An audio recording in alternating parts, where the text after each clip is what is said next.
Buenas tardes, los saluda nuevamente con el gusto de siempre Francisco López Sánchez. Hoy 19 de mayo del año 2020. Como lo hemos venido comentando anteriormente, el día de hoy quiero platicar con ustedes en relación al acta constitutiva de 1847, mejor conocida como la Constitución de 1847. Sí, es un acta constitutiva, pero con todas las formalidades de un texto de una ley de rango constitucional. Pero esta ley, que fue promulgada por el presidente José Antonio López de Santa Anna el día 21 de mayo de 1847. Pero esta constitución de 30 artículos solamente, pues viene siendo más que nada un complemento a la Constitución de 1824, la misma que dejó de tener vigencia la Constitución de 1836. La Constitución de 1836 dejó de tener vigencia derivado del desconocimiento que hubo en relación a la misma, precisamente porque en la Constitución de 1836 se perdió la figura del federalismo. Es decir, nada más aparecía la figura meramente centralista por parte del presidente de la República y del vicepresidente de la República. En ese contexto y derivado de esa circunstancia fue como se creó el Acta Constitutiva de 1847, en la cual, en esa acta constitutiva, insisto, que conocemos como Constitución de 1847, es la que deja de reconocer a la Constitución de 1836, pero a la vez le da una nueva vigencia a la Constitución de 1824. Pero además, don Mariano Otero, constituyente de esta acta constitutiva, él establece una nueva reforma constitucional, una ampliación a la reforma constitucional en 30 artículos solamente. Solamente son 30 artículos los que conformaron el acta constitutiva de 1847, en los que destacan los derechos del ciudadano, los derechos del hombre. Pero cosa muy curiosa, fíjense ustedes, que en el acta constitutiva que les menciono, por ejemplo, todo mexicano nacido en territorio mexicano de modo honesto de vivir tenía derecho a la ciudadanía a los 20 años, no a los 18. A partir de los 20 años tenía derecho a la ciudadanía, y con eso tenía todas las prerrogativas que la misma ley establecía. Pero ese carácter de ciudadanía la perdía si era un ebrio.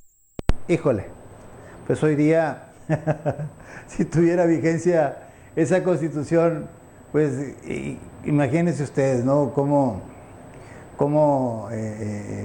¿Qué efectos jurídicos podría tener con más de algunos de los ciudadanos hoy día en nuestro país? Además, perdían los derechos de los vagos, los procesados, o bien los que se encontraban declarados en estado de interdicción judicialmente. ¿Qué es un estado de interdicción judicialmente? Cuando un juez declara judicialmente, desde mi punto de vista, en la percepción de que una persona no se encuentra en pleno uso de sus facultades mentales. Eso viene siendo el estado de interdicción, pero declarado por un juez. Por eso le llaman declarado en estado de interdicción judicialmente. En esta misma acta constitutiva se consolidan los derechos de la libertad de expresión, el derecho a la propiedad, el respeto a la propiedad, el respeto al pensamiento, el respeto a las instituciones. Pero también quiero aclarar que otra forma en que se podía perder la ciudadanía era participar en aspectos y actos religiosos. Pero recordemos que en aquella época lo que se estaba buscando era quitar el monopolio del monoteísmo religioso, que era la religión católica, apostólica y romana.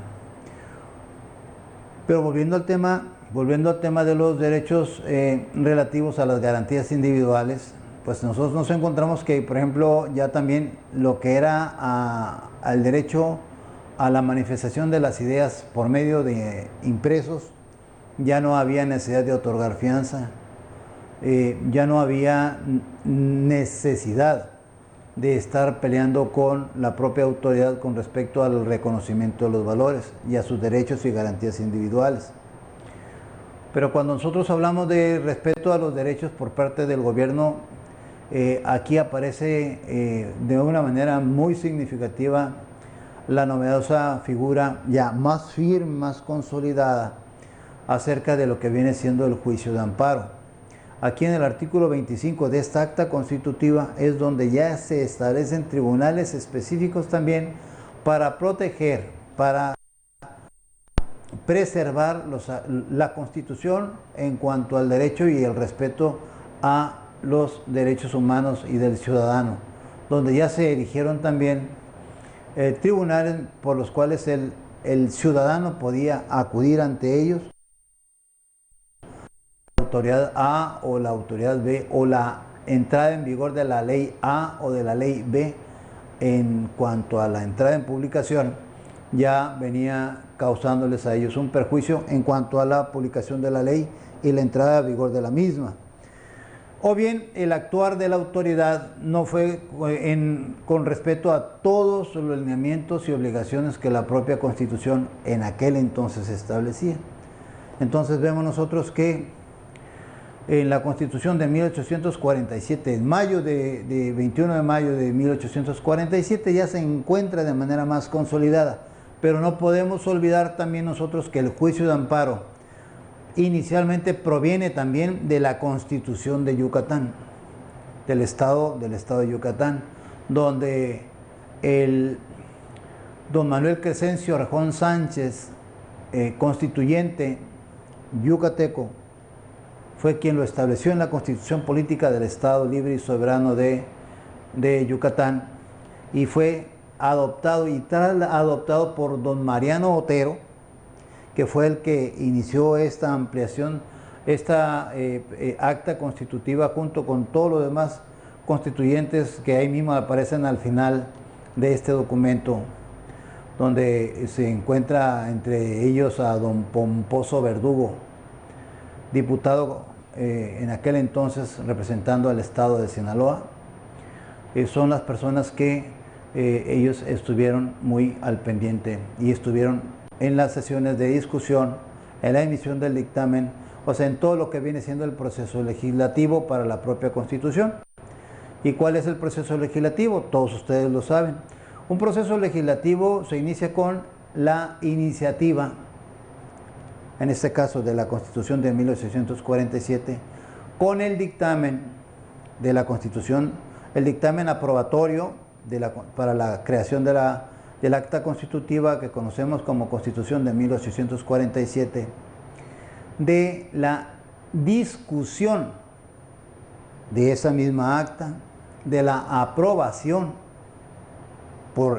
¿Cuándo es la aprobación? Cuando la mayoría de los diputados votan a favor de la existencia de este documento. Y aparte de la votación, ya comentamos en videos anteriores en qué consiste la promulgación.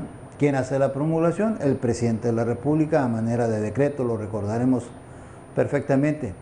Ese es el quinto elemento, y finalmente la publicación de la Constitución. Ese es el proceso legislativo. La presentación de la iniciativa 1, estamos hablando de la emisión del dictamen número 2, estamos hablando de la discusión número 3, la aprobación número 4, la promulgación de la Constitución número 5 y la publicación de la Constitución número 6. Esos 6 elementos son precisamente el proceso legislativo que en aquel entonces, en 1847, y previo al 1847, lo vemos en la Constitución también de 1824, que fue exactamente el mismo proceso legislativo. Y es precisamente el día 21 de mayo de 1847 cuando don José Antonio López de Santa Anna En su calidad de presidente de México, ordena la publicación y ordena el cumplimiento de esta acta constitutiva, la cual conocemos todos como la Constitución de 1847, donde, reitero, de nueva cuenta aparece la nueva figura del juicio de amparo, pero ya dentro de un texto constitucional promovido por don Mariano Otero, pero dándole el mérito que le corresponde a don Crescencio Rejón Sánchez, quien fue y se le conoce como el padre del juicio de garantías.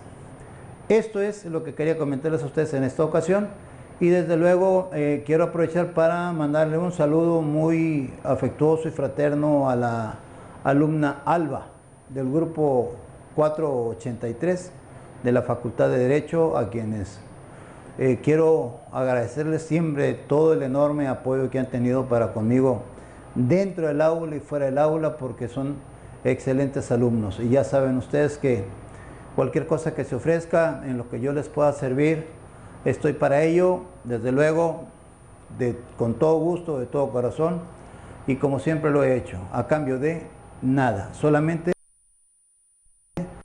la satisfacción de poderles servir a ustedes en algo. Y finalmente quiero comentarles de que ya el día de mañana miércoles,